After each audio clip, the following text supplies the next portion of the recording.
Hey YouTube, welcome back to Homegrown Outdoors, where we review American-made outdoor gear. Today we are looking at the Leupold Freedom RDS red dot sight. So lots of red dots on the market out there, not a whole lot of American-made red dots. So that's what sort of got me excited about this one and caused me to pick one up a few months ago. There are some other American-made red dots out there, Aimpoint for one, but in a bit of a different price category. EOTech, not really red dot holographic, but similar style sight. Also made in the US, but a bit of a different kind of a sight and potentially in a different price category too. So the Freedom RDS has been around for a little while. I think the original version had the Leupold gold ring, which they probably wisely thought better of in the second year.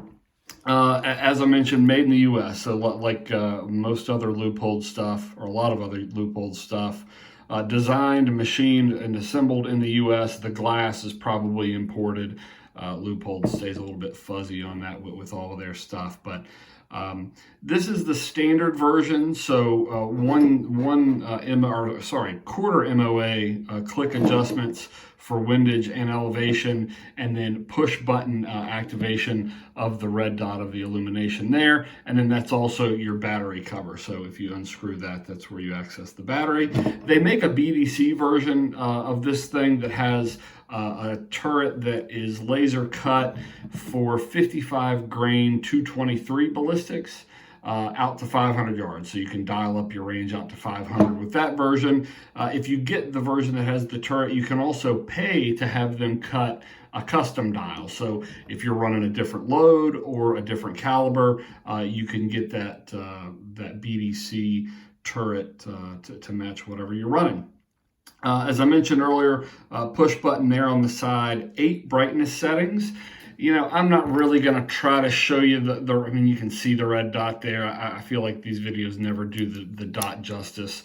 It looks a lot different in person, and if you're outside and at a decent range too. So don't judge too harshly on the dot there, and I'll talk about that actually next. So, you know, it is a single red dot when you're looking through the scope.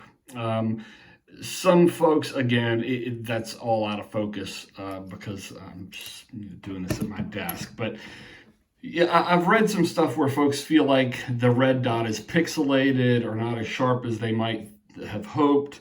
I've got a few thoughts on that. One, if you've got an astigmatism, red dots look funny. I can tell you that because I've got one, and it looks a whole lot better through my glasses than without.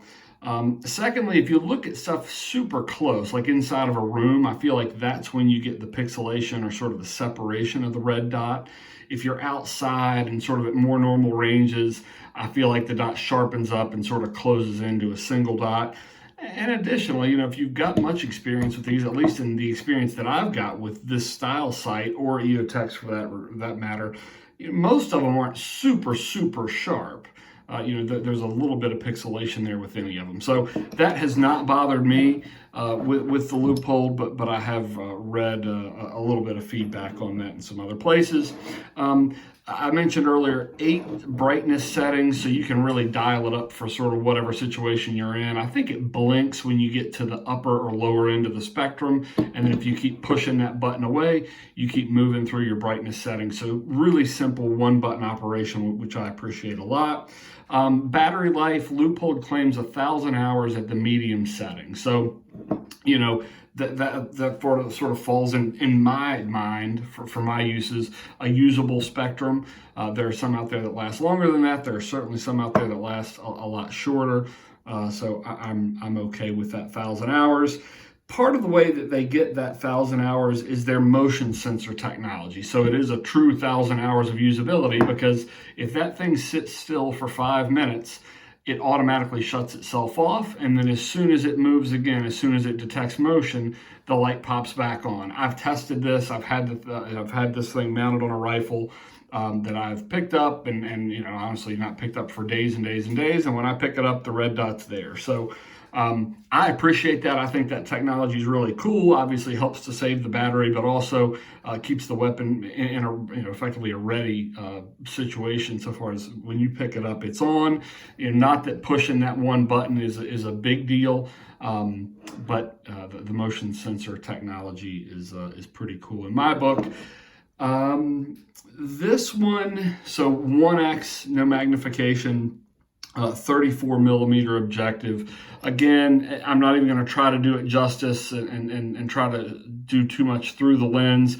The stuff looks great. The glass looks really good in this one compared to some other red dots that I've seen out there, particularly ones in this price point. I think clarity is good. The color correctness is good. It is about a shade or a half a shade dimmer looking through the glass than just your naked eye. And I guess that's sort of the trade-off with whatever coatings they have in there to sort of get you the clarity and color correctness that you have. You know, in low light, it's a red dot, so I think you're going to be able to sort of make out what you're looking at. The illumination obviously helps there. So I don't really count that as a negative, just sort of calling it out for what it is. The mount on this is set up for a rail mount, you know, AR style mount. Hex key there, and you actually get an Allen wrench in the box. I will show you the box. I meant to do that earlier. So there's the model that we're looking at, 180092. Not a whole lot of magic going on in here. There is an instruction manual. You can see where that fits in there, and your hex key goes right in top. I actually have it off because I just pulled this one off my rifle.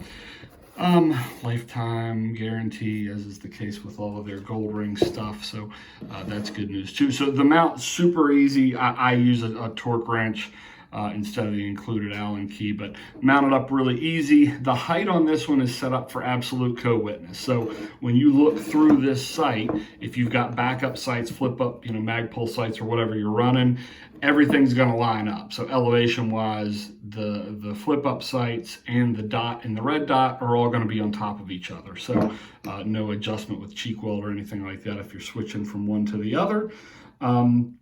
I mentioned earlier, guaranteed for life. This thing is just over 5 inches long. So end to end here is 5.43, 7 ounces without the mount. I haven't weighed it with the mount, but you know, pretty standard aluminum mount there. Not super heavy, but substantial. I mean, the thing feels solid. It's been through, I think they call it Punisher testing. They try to beat things to death over there at Leupold, and this thing holds up to that, which, you know, for the type of sight that it is and the type of uses that it might get, that's important. Overall thoughts, I really like the thing. I like that it's a sort of a clean package. I've got an EOTech too, and I might do a sort of a side-by-side comparison video. I like this package a bit better. You know, I feel like it's sort of more compact and concise, and, you know, it looks like a scope. It doesn't have sort of that funny looking battery compartment sticking off the front end of it. So I really appreciate it. I've enjoyed it so far. I've shot it a fair bit. I do have it mounted up on a rifle here at the house now. I mentioned earlier, easy to mount. I had no problem zeroing the thing. Quarter MOA clicks seem accurate on windage and elevation. You can feel the click, so no issue there with gumminess or sort of sloppiness in the adjustments. I really like the single button control. You know, the EOTech, if you're familiar with it, it's 2 buttons sort of in the back. And if you're running a backup, like a flip up back sight, sometimes you're in sort of a funny position trying to get to those buttons. I really like having a single button on the side. I think it's simpler. I think it's easier to get to. Again, with the motion sensor technology, I find myself not using that button very often, but I do think the controls are intuitive and pretty simple.